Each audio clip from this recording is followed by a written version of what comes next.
So Miss Pellone, and welcome to the second filmed session in chemistry. Alright, let's see how we go. So last time we were talking about carbohydrates, and now I just want to have a little bit of time to refresh your memories about particularly how monosaccharides and disaccharides are formed. So remember that monosaccharides are simple sugars. Glucose is one of them, just made out of one monomer. Right? They're not a polymer, not even close to being a polymer. They are just a single subunit. Right? And then we have, they're usually sugars, right? Sweet tasting, very soluble in water, and lots of OH groups. Okay? Now, we have three that we have to be aware of.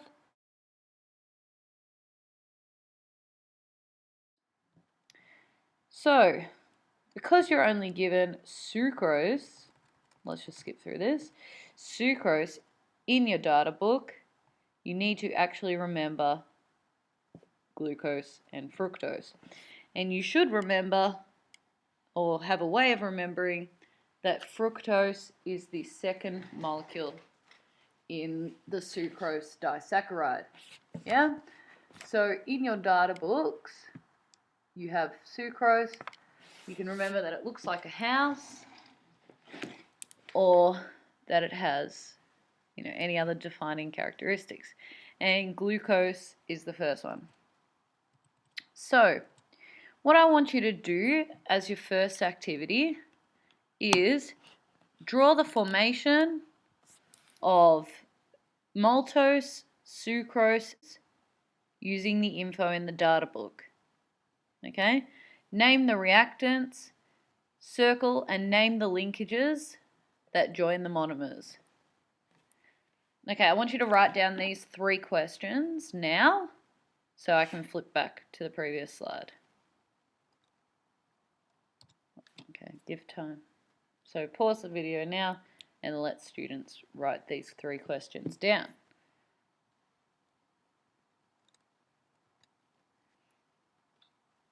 Okay, so write down, we have to do, don't forget, we have to do maltose, sucrose. Maltose is formed from two glucose molecules, so write that down. Two glucose molecules. Sucrose is formed by a glucose and a fructose.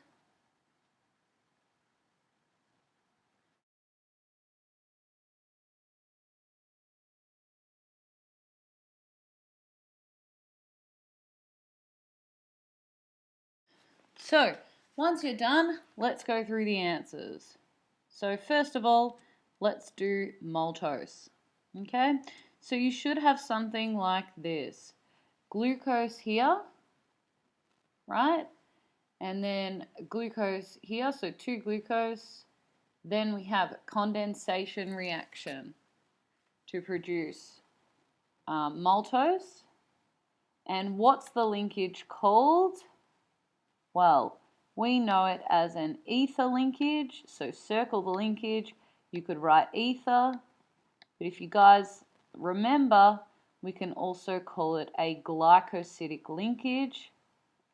Glycosidic linkage because it joins two carbohydrate monomers. Okay? So, and very importantly, we release one water molecule. Yeah?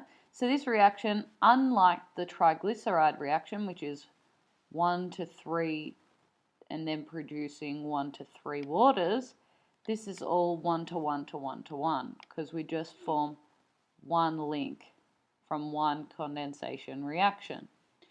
Now the next one should look something like this, but we've got our house instead, our fructose, and we are going from glucose with an OH and fructose with an OH to being joined by an ether linkage.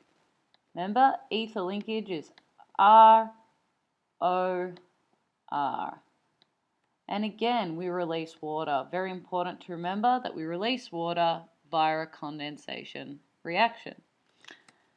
Okay, so polysaccharides, the complex carbohydrates. Remember the good carbohydrates. Okay, so we're going to be talking about them now. And basically, it's pretty simple. It follows on.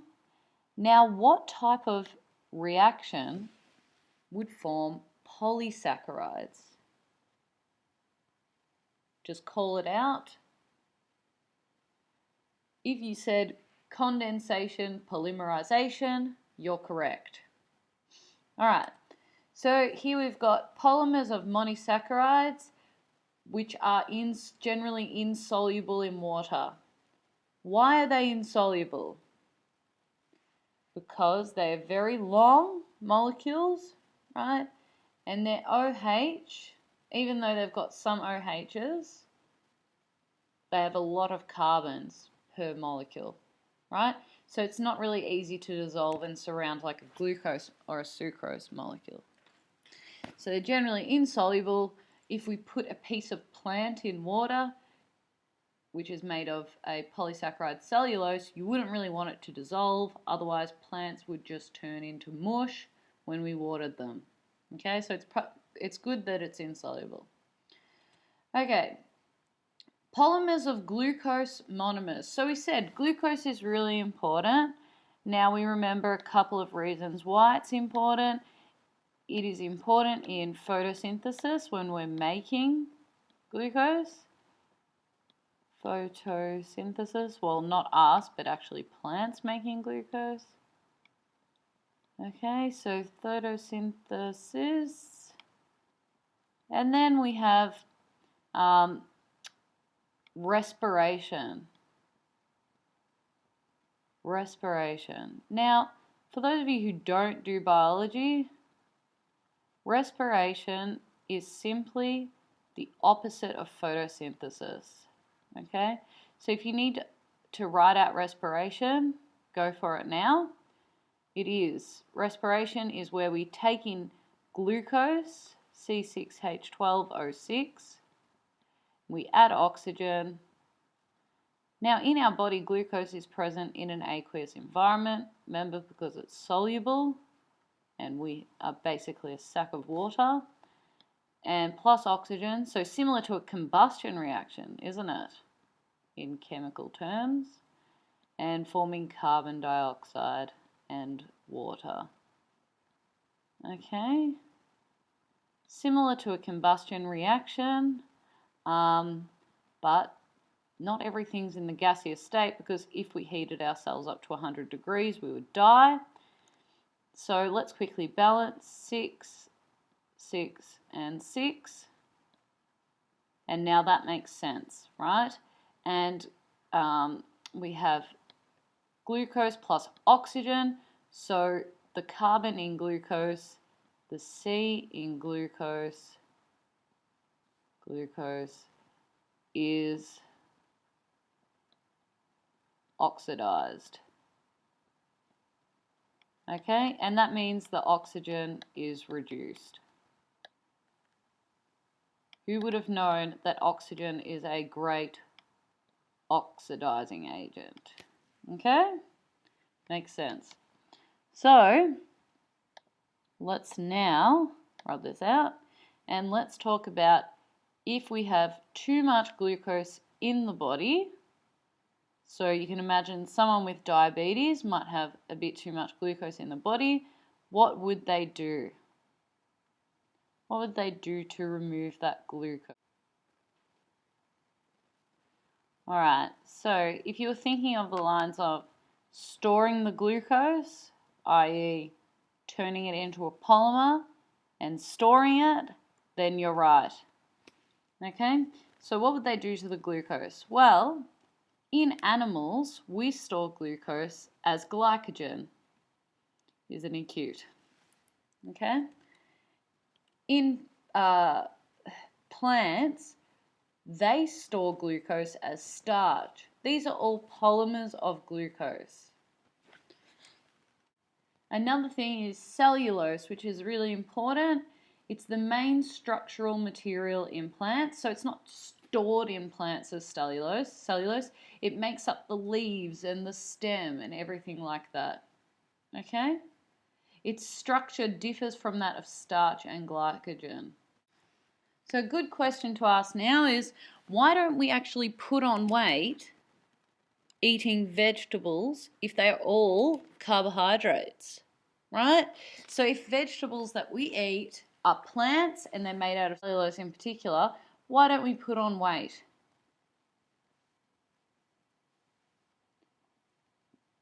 So if you're thinking along the lines of we can't digest cellulose because the way glucose molecules are joined, then you're correct. We don't have the enzymes that break down cellulose. So we have the enzymes that break down starch. That's why we can put on weight by eating starch, but not by eating the stems of plants, for example. Okay, so let's go through the different types. Now here we've got glycogen. So glycogen's in the animal cell. And here we have starch underneath and cellulose. It'll probably come out clearer in your own PowerPoint, in your own slides. But if we look at them just pictorially, I think this one makes a bit more sense. Now starch, so you'll notice that starch, right? We've actually got our glucose. Remember how glucose has CH2OH? Yeah? Remember how glucose has CH2OH sticking out the top of it? That's what this box refers to, CH2OH. So it's showing you the orientation. So it's the way we see glucose with the CH2OH sticking up, and that equals that box looking thing. Yeah? So this is the CH2OH, so is this, so is this. So they are all facing up and linked just in a chain in starch. Starch actually looks pretty simple. Now cellulose is a little different. Cellulose has them alternating. One up, one down, one up, one down. Okay? Now for you biologists, you know that enzymes are very specific. They will recognize starch because they've got all up, but they won't recognize cellulose because they are in alternating directions, the CH2OH group. Glycogen, on the other hand, is similar to starch, where it has, all in the up direction, right? They're all arranged in the up direction, but it's branched. That's the only way it differs from starch. It's actually got branches. Starch doesn't, it's just in a singular chain. So, I probably should get rid of that. If we look at these, we can see starch and glycogen. Now, glycogen, you see, is highly branched, while starch is just a singular chain. Okay, now we're going to go through two main exam questions, and what I want you to do is give the students roughly 5 or so minutes to answer the first question, and then I'll go through it with them.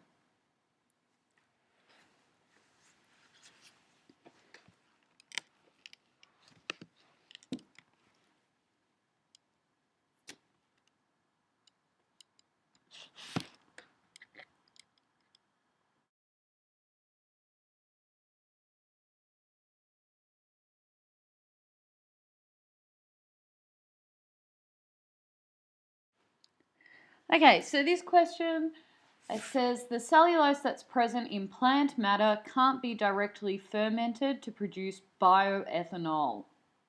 Okay, the cellulose that's present in plant matter can't be directly fermented.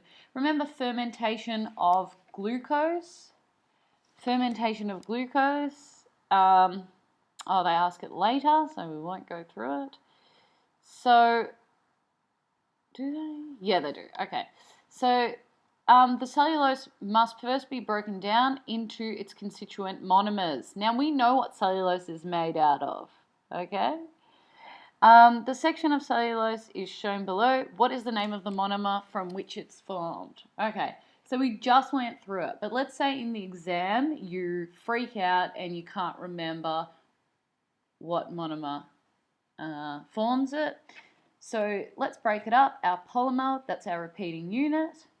And then we go to our exam book and we say, oh, there's something that looks similar to that structure. Oh yes, sucrose. It has the house on one side, fructose, and it has glucose. And we have a look and we go, yep, it's got exactly the same structure as glucose. So our monomer must be glucose. Okay?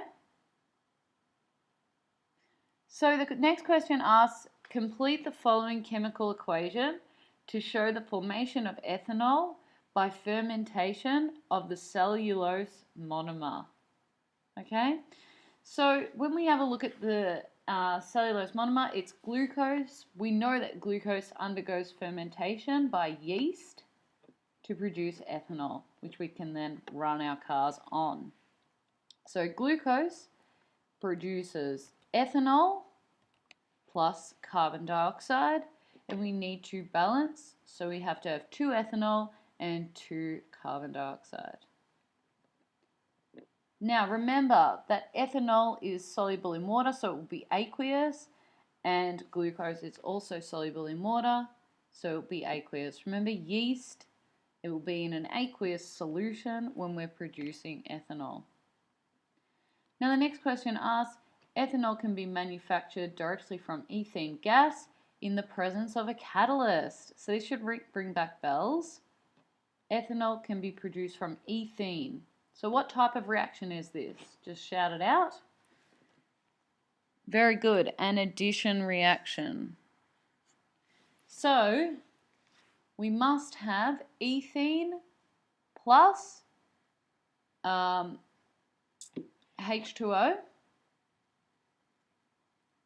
And then we can produce ethanol, but we need to write down our reaction conditions.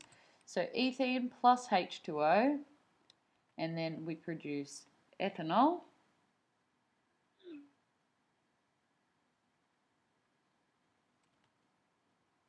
And our reaction conditions are H3PO4 as our catalyst and 300 degrees Celsius. Okay, now that's where you'll see ethanol as a gas. Why is it a gas at this temperature? Because it's obviously boiled at 300 degrees. If it says a balanced equation, you don't really need to put a catalyst, technically. They said that in the exam. Because if you put a catalyst and you get H3PO4, you write it wrong, like H2PO4, you get marks taken off. So that's just a note to take into account. Now the next question gives students roughly 5 minutes, and I'll go through it with them as well.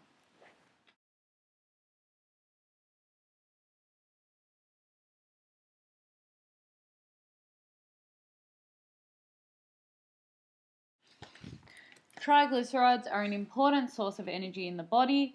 During digestion, triglycerides are broken down in the small intestine by enzyme lipase. Yeah, so we know about that enzyme, but as I said, you don't have to memorize this stuff. Okay, now it says, an incomplete chemical equation that shows the hydrolysis of a triglyceride is shown below. Okay. In the spaces provided, balance the equation by adding the coefficients. Now this should be easy. You make sure that you have the same number on the right as the left. Okay? Now on the left we have 3 fatty acid tails. So you can see that product A would be a fatty acid. Product B is glycerol. So we've added water at the ester bond.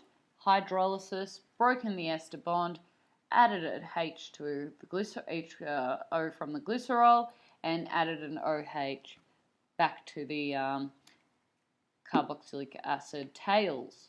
Okay, so we have 3 tails, so obviously we'll put a 3 here, and we have 1 glycerol molecule, so obviously we'll put a 1 there.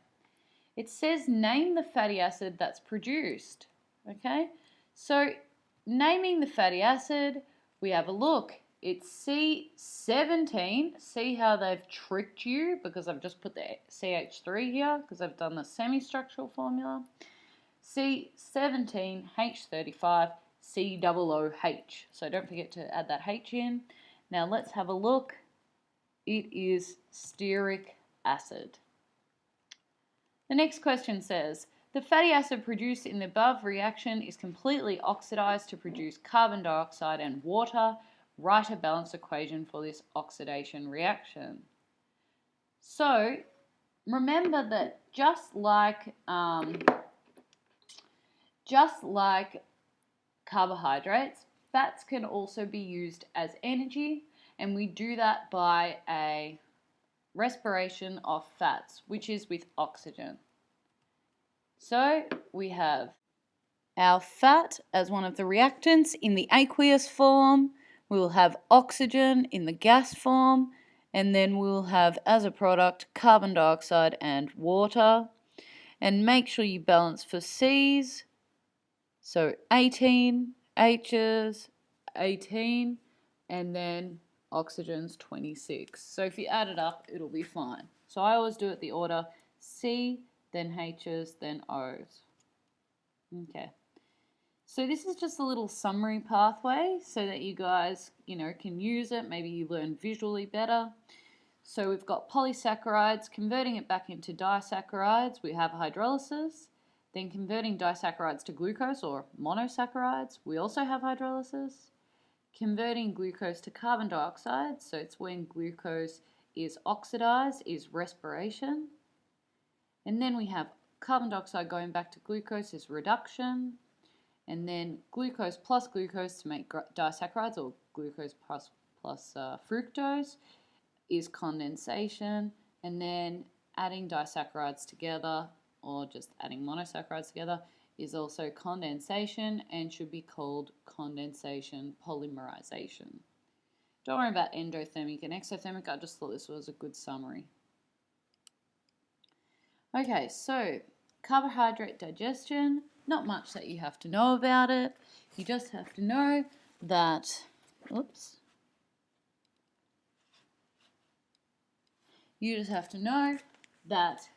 starch or glycogen, because remember cellulose can't be digested, are digested using enzymes into maltose and then into glucose, right? So you just really have to know that they're broken down and how they're broken down. So you have to know, for example, that they're broken down by hydrolysis. Broken down by hydrolysis, the opposite of condensation, used to make the polymers in the first place. Okay, so now what I want you to get students to do is for the next 20 minutes, get them to answer questions on the sheet that has lots of past exam questions that we're working on in Tuesday's lesson. And basically it just has all past exam questions to 2000. So the next 20 minutes.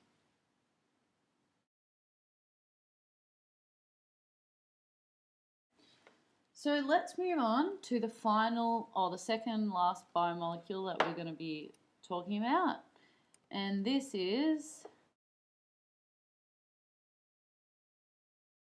So what I want to get you guys to do is to read the disease which affects proteins. Now, if you didn't know which disease it is the peptide disease, which is Alzheimer's disease. Alright, so we know that proteins are important.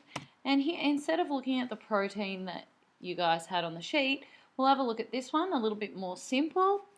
It's made up of two monomers which were formed by a condensation reaction.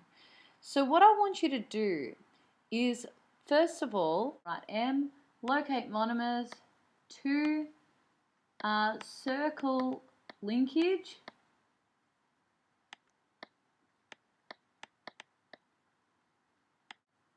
and label,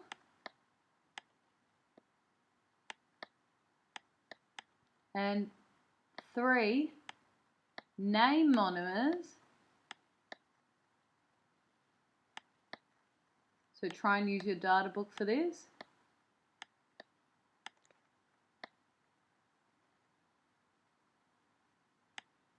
and 4, right reaction.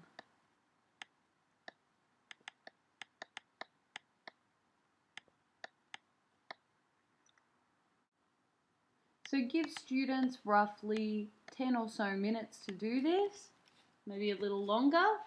Okay.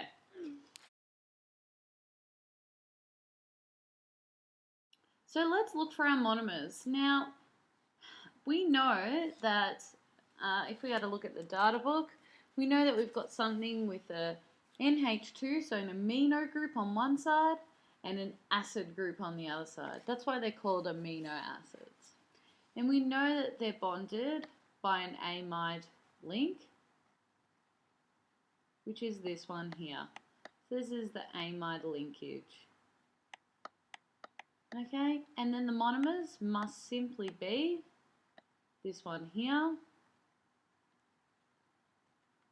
and this one here.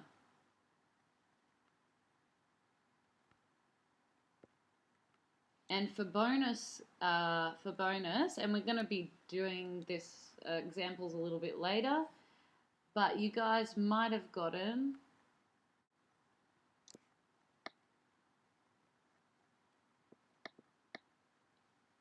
and valine. So you may not have gotten that yet, but no problem, we'll get to that. Okay, so let's have a look at proteins. Proteins are extremely important. When you look at yourself in the mirror, you're just looking at proteins. They make up our hair, our skin, our eyelashes, that's also our hair, our nails, everything. Well, most things are made up of proteins. Okay? So proteins are made up of amino acids. They are the monomer. Okay? Now this is what an amino acid looks like, and I'm going to break down why it's called an amino acid. We know that this group is an amine group, amine, and we know that the other group is called a carboxyl group, which makes amino acids also a carboxylic acid. So amino acid, that's where the name comes from. Okay, so the monomers are called amino acids. They contain a carboxyl group and an amino group. They also have a variable Z group. So does anyone know how many amino acids we actually have in our, like we actually need to make the proteins to survive? We actually need 20 amino acids, but we'll get to that. So there must be 20 different Z groups that we have. In bio, they're called R groups. You may have seen that. Have one great guess why they're not called R groups in chem? That's right, because R groups equals the CH group. Yeah? So we'd get confused. So they have a variable Z group. Now, their general formula is as below. The amino first, CHZ for the Z group, and COOH. So one important thing, because it has come up in past exams, these amino acids, there are actually many different types that you don't have to learn about, but these ones that you do have to learn about are called 2 amino acids or alpha amino acids. Because the amino and carboxyl and Z groups, so all 3 of those, are attached to the second carbon. Remember, when we're numbering, the highest priority will be the carboxyl group because it's up at the top. So we'll number that first, and then the second carbon has Z and NH2 and, well, H. Okay, so they're called alpha amino acids because the NH2 and COOH are attached to the same carbon atom. These are the most simple amino acids to learn about. Okay? So humans require 20 amino acids. 11 can be produced by humans. So they're called non-essential amino acids, and 9 need to be obtained from the diet. Okay, let's talk about the 2 different properties of the amino acid. So we remember that amino acids are made out of NH2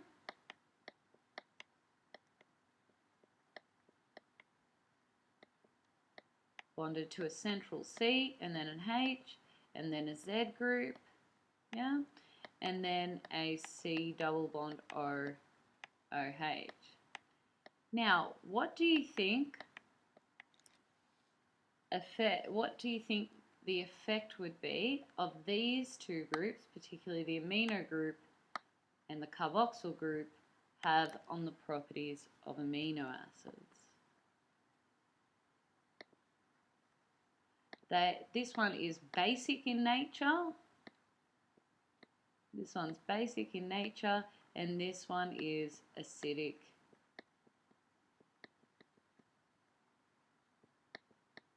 Okay, so basic in nature, it can accept H, can accept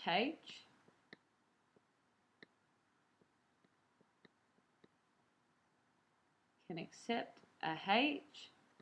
So if our amino acid accepts a H from the amino group, it will become NH3 plus, and the COOH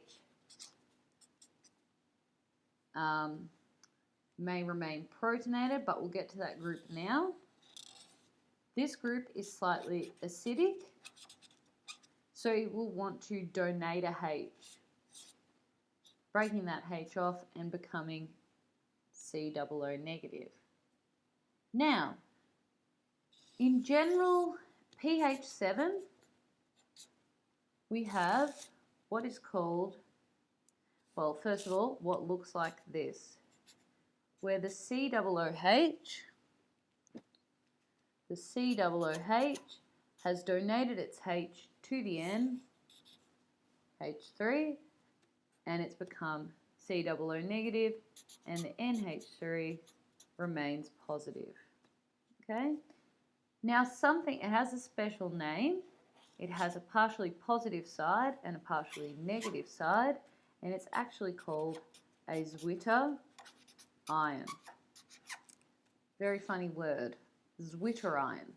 Zwitter ion, one positive side, full positive side, and one full negative side. Okay? So, give students a couple of minutes to draw out what they think the amino acid, oops, just drawing the general structure of amino acid, what it would look like at pH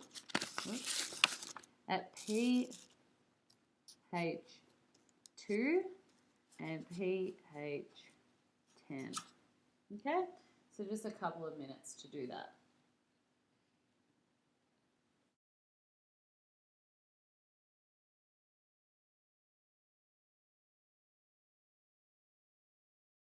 So at pH 2, we have a low pH, meaning high concentration of H+. Now, what effect would that have? Well, our base would definitely be protonated, plenty of H to go around. And our COO group, because it's a weak acid, it doesn't really donate its H much, and it would be protonated because it would have a stronger acid to donate to the NH3 group. Now at pH 10, you might be able to guess, we have a high pH, so we have a low concentration of H+. So our NH2 would not know where to get its H+ from. So, say if we have a high concentration of OH, it would remove the H+ to become water, because we know that OH negative is a really strong base. Our COO negative group would now be COOH group would now donate the H as well because it's in competition with a stronger base. Not in competition, it's with a stronger base, so the base will just rip it right off and it will be COO negative. So let's summarize that by the power. So it says the amino group can act as a base and react with an acid, while the carboxyl group can act as an acid and react with a base. Okay, a Zwitter ion or dipolar ion is formed, an ion with opposite charges. I don't know if you can see all of that. Let's try and focus it a bit more. Yeah? Okay, so it's formed, the Zwitter ion's formed. Several different forms of an amino acid can be in equilibrium in solution. The predominant form depends on the acidity of the solution. So this is just summarizing everything that we've learned. So at pH 7, you will have this structure, the Zwitter ion structure, with a positive side and a negative side. In an acidic solution, when you increase the concentration of H+, we have both groups that are protonated or fully protonated. Okay? And then in basic solutions, you have both groups fully deprotonated. At pH 7, we have a Zwitter ion. This is very important because amino acids can act as a buffer, which is important for cells to maintain their pH within a narrow range. So it'll absorb H's from solution if we start influxing acid into our bodies, and it will donate H's to solution if we start influxing bases into our solution, into our bodies. Okay, so moving on and talking about the Z groups. What are these mysterious Z groups on about? So there's a great variety in amino acids which differ at their Z groups. You don't have to learn them because they're all in your data book, okay? Chemistry is not about memorizing, it's about applying. So here is a list of all of them. As you can see, there are quite a number listed in your data books. The number of them have specific properties, such as being hydrophobic, being an acid, being a base. But remember that each amino acid can act as a base and an acid. The Z group affects the bonds that amino acids can form to hold the protein structure in place. We'll talk about that in a bit. Okay. So a list of amino acids is in your data book. You might get a question such as this. Which one of the following amino acids is likely to be most polar in an aqueous solution at pH 7? Most polar at pH 7. Glutamic acid, glycine, valine, or methionine. So glutamic acid has an COOH group. Glycine has just a H as its side chain or as its Z group. Methionine has a really long CH2, CH2, SCH3 group. And valine only has CH3 groups. So you know that out of all of these, the acid would be the most soluble in water, making the answer glutamic acid. Okay, now we're going to be talking about the 4 different structures of proteins. So now I'm just going to draw out randomly 4 different structures, and I want you guys to guess what order they're in. So structures of proteins. We are ranking them from simple to complex. They consist of primary structure, secondary structure, tertiary structure, and then quaternary. So have a look at the picture I'm going to draw. I'm not doing it in any particular order, and I want you guys to guess what structure it belongs to. So just pause the video at this point and get the students to have a look and take a guess, or an educated guess with an explanation as to what constitutes primary, secondary, tertiary and quaternary structures. So all represented here. One is here, one is here, one is here, and one is here. So just have a look. All right. So if you got the order like this is as primary structure, secondary structure, tertiary structure, and quaternary structure. Then you're right. Primary is just the list of amino acids in order. Secondary is when we get some sort of interaction, but it's just in a little bit of the protein in a local region, and it's just one type of interaction. Tertiary is where we get multiple types of interaction occurring, so the total folds in the whole protein. And then the fourth one, quaternary structure, is where we get multiple proteins or polypeptide chains joining together. Okay, so let's just go through each of them. Now the primary structure are when two amino acids, well not two amino acids, but a list of amino acids join by the OH group in the carboxylic acid with one hydrogen of the amine group. Okay, that's showing you that it's a condensation reaction. So here we have a carboxylic acid reacting with an amine to form a dipeptide. Okay, water is eliminated and an amide or peptide link is formed. Okay, so remember that in carbohydrates we can call the link ether or glycosidic. In proteins we can call the link amide or peptide. We can call this an amide or a peptide link. Yeah? But if you're talking about the amide link not between proteins, just on a regular organic compound, you can only say amide. It only applies, peptide only applies in between amino acids. So it's produced by a condensation reaction,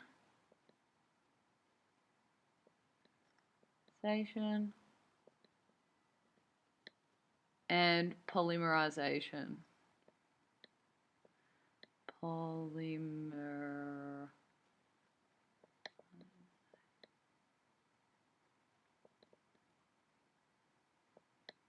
Oops. Okay, it's called a dipeptide. The condensation reaction, polymerization, forms a polypeptide. Now this word is very important. That's just a polypeptide, dipeptide. Remember we called it disaccharide, monosaccharide, and then we called it polysaccharide. This is just a polymer of amino acids, but it's a very important word. So it's a polypeptide, and if we have a very long polypeptide, we have a protein. So the order of the different amino acids in the polypeptide chain is the primary level of structure, or the primary structure. The peptide or amide links, there are n-1 peptide or amide links per chain, where n is the number of amino acids. Obviously, if we have two amino acids joining, they will be joined by one link. 3 amino acids joining will be joined by 2 links. Okay, so here is a past exam question, and what I'm going to do is just...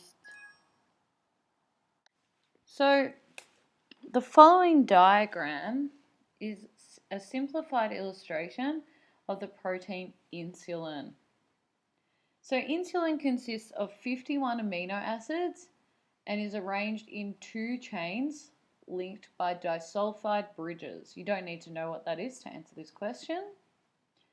How many peptide links are present in 1 molecule of insulin? Okay. So give students a couple of minutes to answer this. So each peptide link, we have 1 peptide link here. Sorry, we have 1 peptide here that starts here and finishes here. So wherever there's a break, it's a new peptide, and 1 here. So we're actually talking about quaternary structure. Okay, now n minus 1, right, will be the number of peptide links. Okay, but remember we have like a broken link here, so that's not actually linked together. If it was a continuous chain, we would have 51 minus 1 is 50 peptide links. But we don't. We actually have an extra one that's broken, so we have 51 minus 2 is 49. Okay? Another way to think of it is you have 2 chains. Let's just say one would have 25 and the other one has 26. 25 minus 1 is 24. 26 minus 1 is 25. 25 plus 24 is 49. Okay, so the answer is 49. And only 38% of the state got that right.